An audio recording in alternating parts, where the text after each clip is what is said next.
શું તમે સદા તંદુરસ્ત રહેવા માંગો છો? તો હવે તમારી તંદુરસ્તી એ અમારી જવાબદારી. તમારા પોતાના ફેમિલી ડોક્ટર પાસેથી સચોટ સલાહ લેવા જુઓ ફેમિલી ડોક્ટર કાર્યક્રમ VR લાઈવ પર સોમવારથી શનિવાર બપોરે 2 કલાકે. ફોન કરો 6355856123 પર અને રહો સદા તંદુરસ્ત.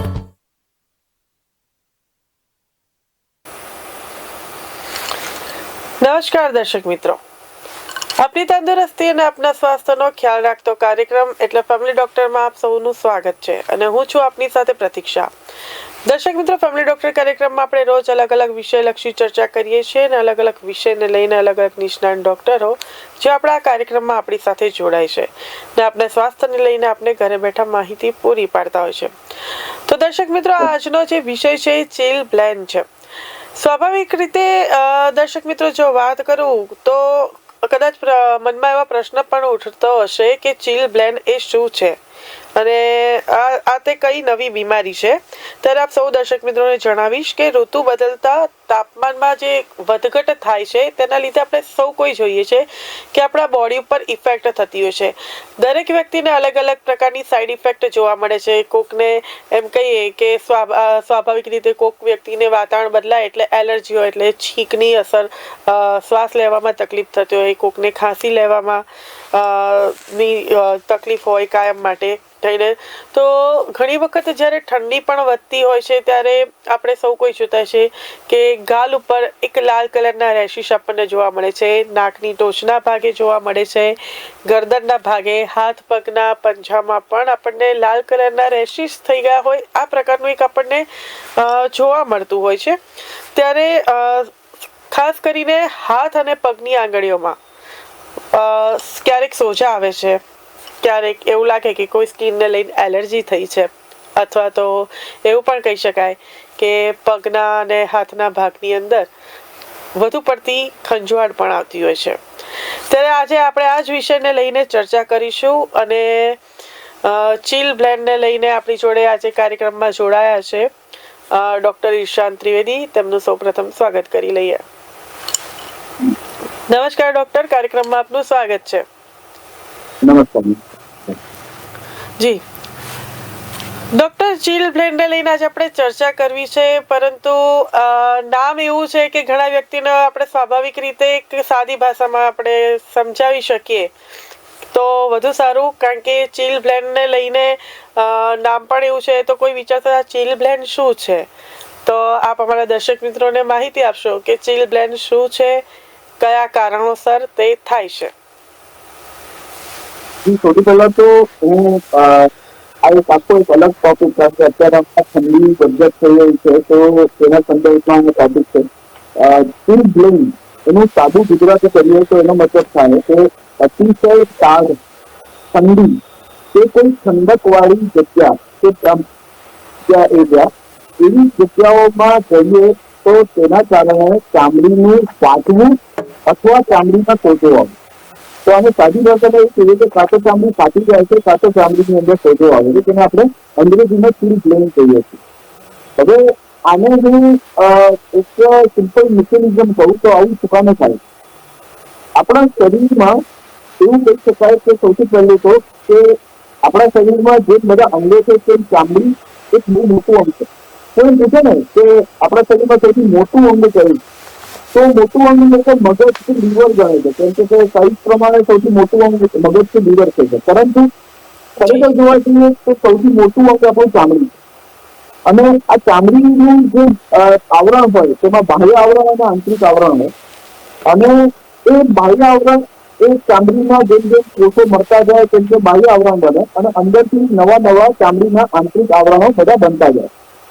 હવે એ આંતરિક આવરણમાં લોહીની નદીઓ હોય, આપણા ચેતાતંતુઓ હોય અને ચામડીના પોતાના કોષો હોય.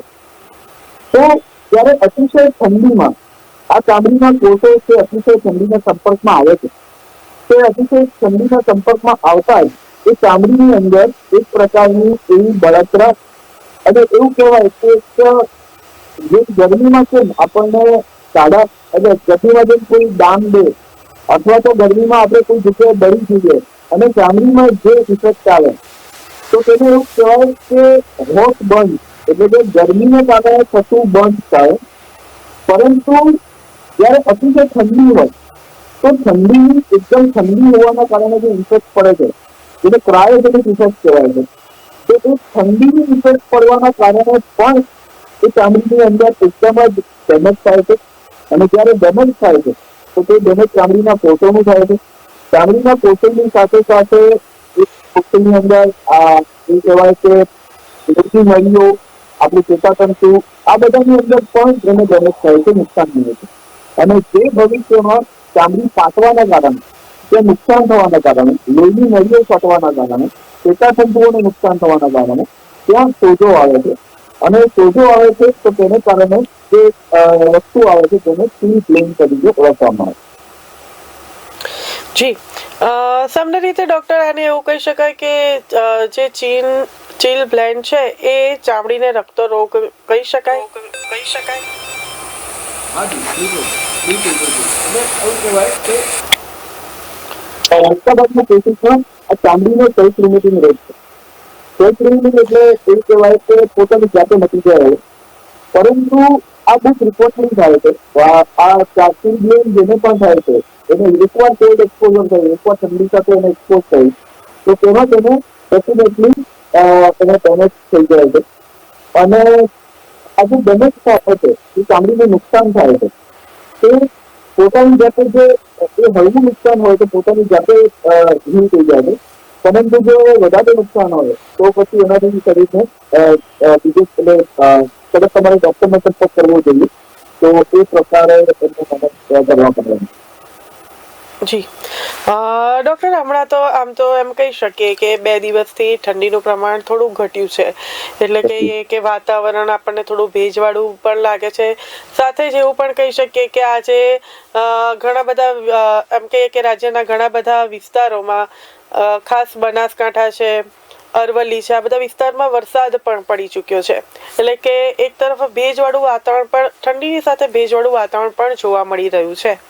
ત્યારે વાતાવરણમાં જો અચાનક આ પ્રકારના ફેરફારો આવતા હોય તો તેના લીધે આ ચીલ બ્લેન થવાની સંભાવના કેટલી રહે છે, કે ફક્ત ઠંડીમાં જ આ રોગ વધુ પડતો દેખાય છે? બિલકુલ. આપણા શરીર છે ને એક તાપમાન હોય જેને આપણે થર્મોસ્ટેટિક કહેવાય.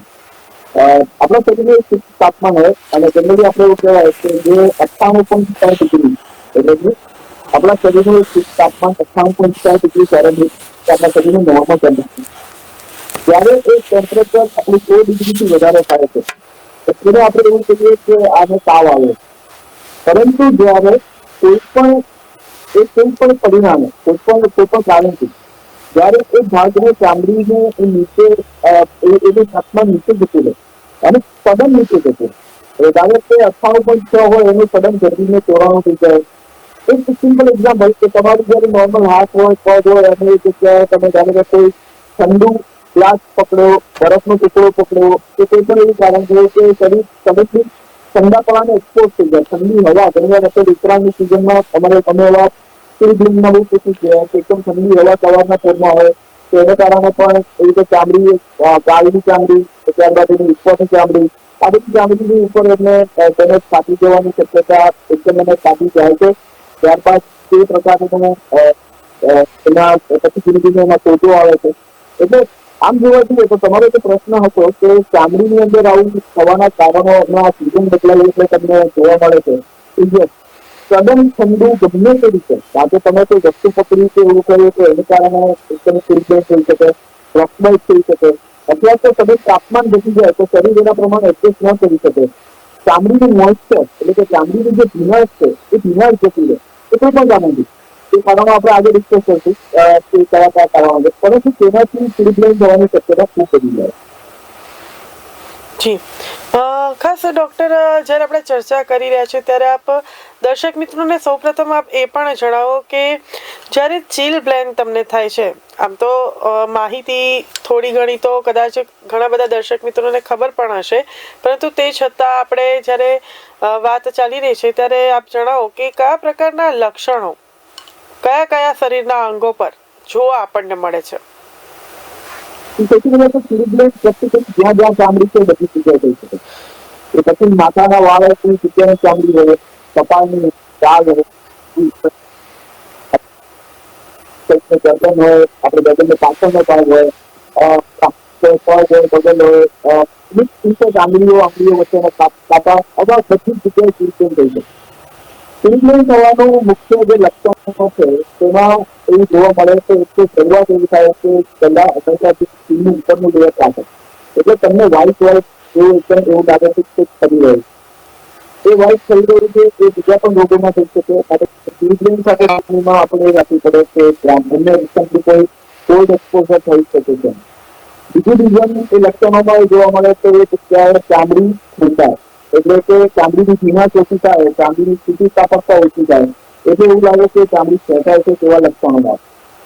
ત્યારબાદ એ જો વધારે પડતું ચીરચેન છે તો પછી એ જગ્યાએ સ્કીન ફાટે છે, અને સ્કીન ફાટે છે એટલે દર્દીને બળતરા થાય છે, કારણ કે ત્યાંના ચેતાતંતુઓ એક્સપોઝ થઈ જાય, અને ચેતાતંતુઓ એક્સપોઝ થવાના કારણે બળતરા ચાલુ થાય, અને એ બળતરા ચાલુ થાય એટલે દર્દીને ખબર પડે કે ચામડી વધારે પડતી ફાટી ગઈ. જ્યારે એ વધારે પડતી ફાટી જાય ચામડી તો એ બળતરા થયા પછી બીજા લક્ષણોની અંદર જ્યારે પણ લોહીની નળીઓ ડેમેજ થાય છે, બ્લડ સપ્લાય ઓછો થાય છે, તો ત્યારે શરૂઆતમાં એ ભાગ એકદમ સૂકું પડી જાય છે. ત્યારબાદ એ ભાગમાં કાળાશ આવે છે, અને એ જગ્યાએ જ્યારે લોહીની નળીઓ પોતે વધારે બમણા જોરથી બ્લડ સપ્લાય ચાલુ કરવાની કોશિશ કરે છે, જ્યારે દુખાવો થાય છે, દુખાવાના રિએક્શનના કારણે એ જગ્યાએ જ્યારે ફ્રી રેડિકલ્સ બનતા હોય, સાયટોકાઇન્સ બનતા હોય, તો એ ફ્રી રેડિકલ્સ અને સાયટોકાઇન્સના કારણે ત્યાં ધીમે લાલાશ આવે છે, અને તે આપણે સોજા તરીકે એને પ્રેઝન્ટ કરીએ છીએ. એટલે કે એનો મતલબ કે ચામડીમાં સોજો આવે છે. માટે શરૂઆત ખાલી એક વ્હાઇટ કલરના એક પતરી થતી હોય તે પ્રકારના ફિલિંગથી લઈ, ચામડી ખેંચાવાથી લઈ, ચામડીમાં કાપો પડે તો ચામડી ફાટી શકે છે લઈ, ચામડીની અંદર સોજો આવે, આ રીતે થાય છે. અને જો આને પ્રોપરલી મેનેજ ના કરવામાં આવે, જો આની કોઈ દવા ચામડીને માટેના મોઇશ્ચર ક્રીમને કોઈ લગાડવામાં આવે તો પછી આગળ જતા લક્ષણો વધારે તકલીફ બને છે. જેમ કે એ ભાગ કાળો પડી ગયો, એ ભાગ કાળો પડી જાય તો લોહીની સપ્લાય બંધ થાય તો પછી આગળ જતા એ વસ્તુ ત્યારે અલ્સરમાં કન્વર્ટ થઈ જાય, ચામડીનો અલ્સર બની શકે. ચામડીનું અલ્સર જો વ્યવસ્થિત રીતે થાય તો ત્યાં ઇન્ફેક્શન એટલે સર્વિકાઇટિસ કરી શકે, અને જો ઇન્ફેક્શન બરાબર રીતે ટ્રીટ ન કરી શકીએ તો આગળ જતા એ ભાગ કેન્દ્રિત કે એકદમ ચામડી તકલીફ જેવા સ્થિતિની બની શકે. જી, જેમ કે ડૉક્ટર આપણે વાત કરી કે ચામડીનું અલ્સર કે આ પ્રકારની તકલીફ થઈ શકે છે, ત્યારે ચીલ બ્લડના લીધે શું શરીરના, જેમ કે ઘણી વખત આપણે જોઈએ કે વ્યક્તિઓને પગના ભાગમાં પણ હાથના આંગળામાં, ટેરવામાં, ટોચના ભાગ ઉપર આ પ્રકારનું જોવા મળતું હોય છે, તો શું લાંબા ગાળે જો એની યોગ્ય સારવાર ન કરવામાં આવે તો તેમાં જઈને ફોલ્લા પડી શકે છે, પરુ જેવી, મતલબ ઘણી વખત ફોલ્લા બી પડતા હોય છે, તો આ પ્રકારનું બીજા કયા ગંભીર લક્ષણો જોવા મળે છે? જેમ કે આપણે વાત કરી કે ચામડીમાં કાળી પડી જાય ભાગ, ત્યારબાદ એક્સર થઈ જાય છે. એક્સર પણ એક પ્રકારની રોજ વાત છે કે જે ચામડી એક્સપોઝ થઈ ગઈ, ચામડી ઓપન થઈ ગઈ, ઓપન થઈ ગઈ, અને તે જગ્યાના જે ઇન્ડરનલ ટિશ્યુ જે નીચેના જે અંગો ઉપર ત્યાં બેક્ટેરિયા, વાયરસ કમ્યુનિકેશન થઈ શકે. જ્યારે એની અંદર આવે છે ત્યારે લોહીની અંદર જે ફેલાતા આજુબાજુના એરિયામાં પણ ઇન્ફેક્શન ફેલાય છે, અને ઇન્ફેક્શન ફેલાય ત્યારબાદ તેમાં પડી થાય છે. પડી કરી અને પછી ત્યારબાદ જે ભાગ વધારે પડતો ડેમેજ થયું તો એમાં ચામડી આગળ જતા નુકસાન કરવામાં આવે, નુકસાન થાય. એના સિવાય આ જયારે ચામડી જો વ્યવસ્થિત રીતે એ ફરી ન થાય તો ઇન્ફેક્શન આખા શરીરના બીજા ભાગમાં પણ ફેલાઈ શકે, અને ઉપરાંત એ જગ્યા જયારે શરીરના બીજા ભાગમાં ફેલાય, વધારે નુકસાન થાય તો પછી એ ભાગ કેન્દ્રી જે તમે કહો છો કે ફેફલા પડી જવા એ લોકલ છે, પરંતુ એ ચામડીના બીજા ભાગમાં જ્યારે ફેલાય ત્યારે હંમેશા શરીરને ત્યારે પછી એ ભાગનું નુકસાન થાય છે. ભવિષ્યમાં કદાચ એ બની શકે કે લેબરિંગ પણ થઈ શકે, અને એ ચામડીને પણ આપણી જોડે ડોક્ટર એક કોલર મિત્ર જોડાઈ ગયા છે, આપણી જોડે વાત કરી લઈએ. હેલો હેલો હેલો, જી, ક્યાંથી વાત કરી રહ્યા છો? આપનું નામ જણાવશો? જુનાગઢથી બોલું છું હું, પાયલબેન. જી પાયલબેન, જણાવો. મને જયારે મોજા પહેરું છું ત્યારે નખની આજુબાજુમાં એકદમ દુખાવો થાય છે, ક્યારે પણ મોજા પહેરું ત્યારે, અને એ દુખાવો એટલો થાય છે કે હું મોજા કાઢી નાખું થોડીક વાર સુધી, આમ ગરમ પાણીથી આમ કરું ત્યાર પછી જ મને સારું થાય. તો મોજા નથી પહેરાતા એનું કારણ શું? જી ચોક્કસથી આપ આપણો પ્રશ્નોત્તર ટીવીમાં જાણી શકો છો. જી ડોક્ટર. સૌથી પહેલા તો હું આ તેને જે સવાલ કર્યો ને એને હું થોડું બ્રોડ વેમાં જણાવીશ કે આવું થાય. સ્ટીલ બ્લેમ જનરલી કોને થતું હોય છે આપણે પહેલા એના ઉપર જ વાત કરીએ, પછી આપણે આ બધા સવાલનો જવાબ આપીએ. સ્ટીલ બ્લેમ કેવા દર્દીઓનો થાય કે જે લોકોને એક તો કાં તો મોટી ઉંમર છે, મોટી ઉંમરમાં એ બની શકે કે ચામડીમાં લોહીની સપ્લાય કમ્પેરેટિવલી હોય છે. એના સિવાય એવા દર્દીઓ કે જે લોકો ઓછું પાણી પીવે છે, જેના શરીરમાં ભીનાશ ઓછી છે, એવા દર્દીઓ કે જેમાં વિટામિન એ, વિટામિન સી, પછી વિટામિન સી આ બધાની ઉણપ છે, એવા દર્દીઓ કે જેમાં ઝીંકની ઉણપ છે, એવા દર્દીઓ કે જેને થાઇરોઇડનો પ્રોબ્લેમ છે, ઘણા થાઇરોઇડના દર્દીઓને હીટિંગ પ્રોબ્લેમ છે, ઘણા દર્દીઓને કોલ્ડ ઇન્ટોલરન્સ છે, એટલે કે ઠંડી સહન ન કરી શકે. એક છે રેનોલ્ડ ડિસીઝ અને રેનોલ્ડ ફિનોમિનન, તેમાં પણ ચિલ્ડ્રન થઈ શકે. એવા દર્દીઓ કે જેની લોહીની નળીઓ એમાં સોજો આવી જાય વારે જોઈએ, જેને વાસ્ક્યુલાઇટિસ કહેવાય, તે દર્દીઓમાં પણ ચિલ્ડ્રન થઈ શકે. એવા દર્દીઓ કે જેમને બહુ લાંબા ગાળાનો ડાયાબિટીસ છે, કે જેને કારણે એમનું લોહીનું પરિભ્રમણ એ જગ્યાએ ઓછું છે, તેવા દર્દીઓને પણ ચિલ્ડ્રન થઈ શકે. મેં આટલી બધી વસ્તુઓ કીધી તો પહેલા તો એ બેને એ જોવાની જરૂર છે અથવા તો એના ડોક્ટરને બતાવવાની જરૂર છે કે શું એમને વારે ઘડીએ તો ચિલ્ડ્રન થાય છે તો કારણ છે શું એમને રેનોલ્ડ ડિસીઝ છે, બર્ગર ડિસીઝ છે, એમને ડાયાબિટીસ છે, શું એમને થાઇરોઇડનો પ્રોબ્લેમ છે, કે એમના એવા બીજા કોઈ લક્ષણો છે કે જેના કારણે આવું થાય છે. એમને પરિવાર પેરિફેરલ ન્યુરોન એટલે કે પેરિફેરલ એમને નળીઓ વધારે પડે, એમની ચેતાતંતુઓ વધારે પડતી સેન્સિટિવ છે, એ પ્રકારે એમને એક તો પહેલા તો એનું નિદાન કરવું પડે કે આવું શેનાથી થાય. હવે એમને એક સરસ વાત કરી કે ગરમ પાણીમાં હાથ ધોવે છે તો એમને સારું લાગે તો યસ, સ્ટીલ બ્લેક માટેની આ દવા છે કે જ્યારે એકદમ ચામડી સુકાઈ જાય કે એકદમ ઠંડી પડી જાય તે જગ્યાએ બળતરા થતી હોય અને તમે એને સાદા હુંફાળા પાણીની અંદર તમે જ્યારે ધોવે છો તો ત્યારે એ જગ્યાનો ગરમાવો પાછો આવે છે અને તેને કારણે તમે દુખાવામાં રાહત રહે છે. પરંતુ એમને એક પણ સરસ વાત કીધી કે જ્યારે મોજા પહેરે છે ત્યારે તેમને મળે છે. સિમ્પલ વસ્તુ છે કે ચામડી સેન્સિટિવ થઈ ગઈ, ચામડી એકદમ જ ઉત્તેજિત છે. તેવા પેટમાં જ્યારે ચામડીની અંદર તમે કોઈ પણ બહારથી કોઈ પણ વસ્તુ લગાડશો, એ સિમ્પલ વસ્તુ કે તેની ચામડી ફાટી તમે એની પર આંગળી પર ફેરવશો ને તો એ ભાગમાં બળતરા થશે. તો એનો મતલબ કે એના કોન્ટેક્ટમાં આવતી કોઈ પણ વસ્તુ હાથ મોજા, એટલે હાથ મોજા તમે પહેરશો તો સતત એનો કોન્ટેક્ટ રહેશે એટલે ચામડી ઘસાશે અને ઘસાશે એટલે એમને બળતરા થશે. એટલે પછી મોજા અમુક વખત સુધી કમ્ફર્ટ આપશે, થોડો ગરમાવો આપશે, પરંતુ એનું કોન્ટેક્ટ થવાના કારણે શક્ય છે એ મોજાનો જે મટીરિયલ છે, મોજાનું કાપડ છે, એ જયારે સતત ઘસાય છે તો તેને કારણે એમને વધારે બળતરા થાય છે. અને બળતરાને દૂર કરવા માટે જયારે પાણીમાં બોલે છે તો એના બે ફાયદા થાય. એક તો ઠંડી સામે ગરમ પાણી એટલે કે હુંફાળું પાણી એને ગરમાવો પણ આપે છે અને બીજું પાણી તમને જે ચામડીની જે ભીનાશ જતી રહી છે તેને પણ થોડા ઘણા અંશે શોષી અને ડિસ્ટોર્બ કરે છે. તો તેના કારણે ગરમ પાણી એટલે હુંફાળા પાણીથી એમને રાહત થાય છે અને યોજાના લક્ષણને ઉત્પન્ન થાય છે. જી ડોક્ટર, આ સમસ્યા એક સર્વે અનુસાર પુરુષો કરતા મહિલાઓમાં વધુ જોવા મળે છે, એની પાછળનું કારણ શું છે? આની પાસે ચોક્કસ એવું કોઈ સાયન્ટિફિક કારણ નથી, પરંતુ પુરુષોનું જે પ્રચાર થયેલું છે એમાં એક જીનેટિક ઘડતર કે જેમાં ટેસ્ટોસ્ટેરોન ઉચ્ચ છે. બીજું કે પુરુષો આ પ્રકારના જે બાહ્ય વાતાવરણમાં સતત એમના હાથ રફ કમ્પેરેટિવલી પુરુષોનો હાથ છે મહિલાઓ કરતા થોડાક વધારે રફ ફટકડા હોય છે. બીજું કે પુરુષોની ચામડી થોડી સખત હોય છે કારણ કે જેમાં ટેસ્ટોસ્ટેરોન અંતઃસ્ત્રાવ કમ્પેરેટિવલી ભાગ ભજવે છે. બીજું એમની જીનેટિક મટીરિયલ જે છે એ પ્રકારે ભાગ ભજવતી હોય છે. બીજું વસ્તુ કે પુરુષોના શરીરની અંદર ખાવા પીવામાં બહુ એટલા બધા કેન્દ્રિત બહુ નથી થતા, પરંતુ મહિલાઓમાં મહિલાઓમાં મેં જોયું છે કે પુરુષો કરતા મહિલાઓ ફાસ્ટિંગ એટલે કે ઉપવાસનું બધાનું પ્રમાણ પણ મહિલાઓમાં વધારે હોય છે. તો ન્યુટ્રિશન જે શરીરમાં એક નિયમિત રીતે મળવું છે, પ્રવાહી મળવું જોઈએ, એ ઘણી વાર મહિલાઓમાં એ પ્રમાણ ઓછું જોવા મળે છે. બીજી વસ્તુ મહિલાઓનો જે હોર્મોનલ ઇમ્બેલેન્સ છે એટલે કે પ્રોજેસ્ટેરોન છે, ઇસ્ટ્રોજન છે, એ હોર્મોન ઇમ્બેલેન્સ અમુક વખત પછી જાય છે. તો એ પણ વસ્તુ મહિલાઓને આ રોગ ક્યારેક કરી શકે એવું બની શકે. અને સૌથી મોટો ભાગ કે પુરુષો ઠંડી ગરમી એ પ્રકારના વાતાવરણમાં એટલા બધા ઇન્વોલ્વ નથી થતા.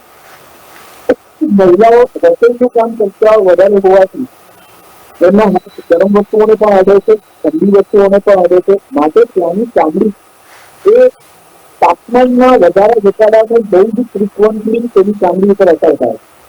એટલે એના કારણે મહિલાઓ ઉપર હાથમાં અને તે રીતે પગમાં ચીજ થવાની પ્લસ પાણીની અંદર જગ્યાઓમાં પુરુષો કરતા મહિલાઓ જે ઝડપથી ખુલ્લા પડી જાય. તો આ બધું એમની પ્રણાલી એમની વર્ક પેટની આપણી પુરુષ પ્રધાન સમાજની એક અનફોર્ચ્યુનેટ કન્ડિશન.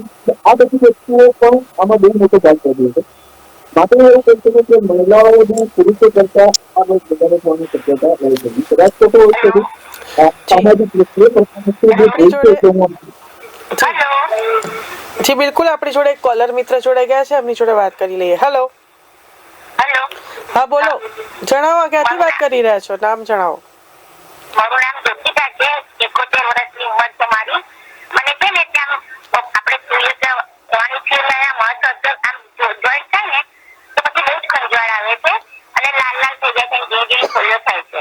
બીજું પગમાં જે છે નીચે લપ થાય અને પછી એકદમ ચીરા પડી જાય છે, પગમાં વજ્ર બહુ પડી જાય છે, પછી ચલાતું પણ નથી ને લોહી નીકળ્યા કરે છે. આવું થાય છે મને. કેટલા સમયથી આપને આ તકલીફ છે? મને હમણાં વધારે થયું છે, 2 મહિનાથી થોડું વધી ગયું છે. મને થાઇરોઇડ છે, તેનો સ્ટોર છે, આ બધું છે થોડું થોડુંક મને. એટલે થાઇરોઇડના હિસાબે આવું થાય ખરું, બીપીના હિસાબે આવું થાય ખરું. ચોક્કસ પગમાંથી છે ને પછી લોહી પણ નીકળે છે, થોડી વાર લબ થાય પછી તે એકદમ ફાટી જાય ચામડી, એટલે પછી દુખ્યા કરે અંદર. જી બિલકુલ, આપના પ્રશ્નનો ઉત્તર આપણે ટીવીમાં જણાવીએ છીએ, સાંભળો. જી ડોક્ટર. સૌથી પહેલા તો એ બેને હાથથી કીધું કે એમને ખંજવાળ આવે છે, કોવિડ છે જગ્યાએ ખંજવાળ આવે છે, કાલ થઈ જાય છે. પછી ખંજવાળ આવે પછી એ કારણમાં તમે જ્યારે તમે રિજિસ્ટ્રેશન થાય પરંતુ અને ચિલ્ડ્રન સાથે કદાચ મેનેજ કરવું થોડું અઘરું છે. પરંતુ ચિલ્ડ્રન નહીં હોય, પરંતુ એની ટ્રાન્સફરના કારણે અથવા તો હોર્મોનલ ચેન્જીસના કારણે અથવા બીજું અન્ય કારણે કોઈ ફંગલ ઇન્ફેક્શન કે એના જે ચામડીની અંદર બીજા કોઈ તકલીફો હોય છે, મારી એવી સલાહ છે કે એમને એના માટે ડોક્ટર બતાવવું જોઈએ. અને બીજું એટલે પગમાં વાગ્યા કરી જાય, પગમાં એકદમ લંબલત થાય અને પછી એનાથી તમારે લોહીમાં પડે કાંટા એકદમ ઊંચા થઈ જાય. તો આવું મોટા ભાગનું થવાનું કારણ મેં તમને કીધું એ ચામડી પોતાની બીમાર તમે મોઇશ્ચર તે પણ કાઢી દીધું. કારણ કે સતત ચાલવાના કારણે સતત પ્રેશર છે, પગ સતત ખુલ્લા હોય, સતત પ્રકારના પગરખામાં પહેરાયા હોય, ઉંમર પણ પોતાનું કામ કરે છે, તેમાં પોતે ચામડીનું હિલિંગ ઝડપથી નથી થતું, વજન થાય ઝડપથી. તો હવે ઘણા બધા કારણોને કારણે એ પગના જે સળિયા છે તેની અંદર એ ચામડી પોતાની કિંમત ગુમાવે છે અને તેના કારણે જતી જગ્યાએ પછી એમને બળતરા થાય છે, દુખાવો થાય છે. અને કેટલાક સંજોગોમાં જો વધારે લાંબુ થઈ જાય તો લોહીની નળીઓને પણ અસર કરે અને પછી એ રાજ્ય એ કાપી જાય તો એમાં ગરમીને નુકસાન થાય. માટે હું એવી સલાહ આપું કે એકદમ પગરખા પડવા જોઈએ, જેના પોતા ગાંઠો આપણે કરવી જોઈએ, તથા મોજા કરવા જોઈએ, બહુ વધારે પછી પાણીમાં અવર ન કરવી જોઈએ, ખુલ્લા પગે બને ત્યાંથી ન ચાલવી જોઈએ, ડોક્ટરનો સંપર્ક કરવો જોઈએ, ચામડીના ડોક્ટરને બતાવવું જોઈએ. અને એની વ્યક્તિગત ઠીક છે તમને શક્ય છે. શિક્ષકનો મતલબ એવો નથી કે તમે જસ્ટ પગને અવગણો, કારણ કે પગ એક એવી વસ્તુ છે કે આપણે પોતે જોઈ નથી શકતા માણસ જોઈ, એને જોવા માટે મહેનત કરવી પડે. તો એનો એક પ્રજા અરીસાની સામે પગ રાખી અને એમાં શું ચેન્જીસ આવે છે એની નિયમિત રીતે જો આપણે જાણકારી મેળવતા રહીએ અને તો એમાં નાના નાના ચેન્જીસથી જો એની આપણે સારવાર કરવાની ચાલુ કરીએ તો આ લેવલ પર વધવામાં આપણે રખી શકીએ છીએ. જી, આપણી જોડે વધુ એક કોલર મિત્ર જોડાઈ ગયા છે. હેલો. હેલો, નમસ્કાર મેડમ. જી નમસ્કાર, જણાવો શું છે આપનો પ્રશ્ન? આ મોટી ઉંમર હોય અને ડાયાબિટીસ પણ હોય તો એને સાવચેતીના પગલા રૂપે શું કરવું જોઈએ? અને બીજું કે ઘણા ઘરગથ્થુ આ શિયાળામાં વેસલીન લગાવે છે, કેટલાક કોપરેલ લગાવે છે, કેટલાક એરંડ તેલ કેસ્ટ્રોલ ઓઇલ લગાવે છે, તો એ લગાવવું સારું કે એકંદરે ખોટું એ જ પૂછવું હતું. જી બિલકુલ. જી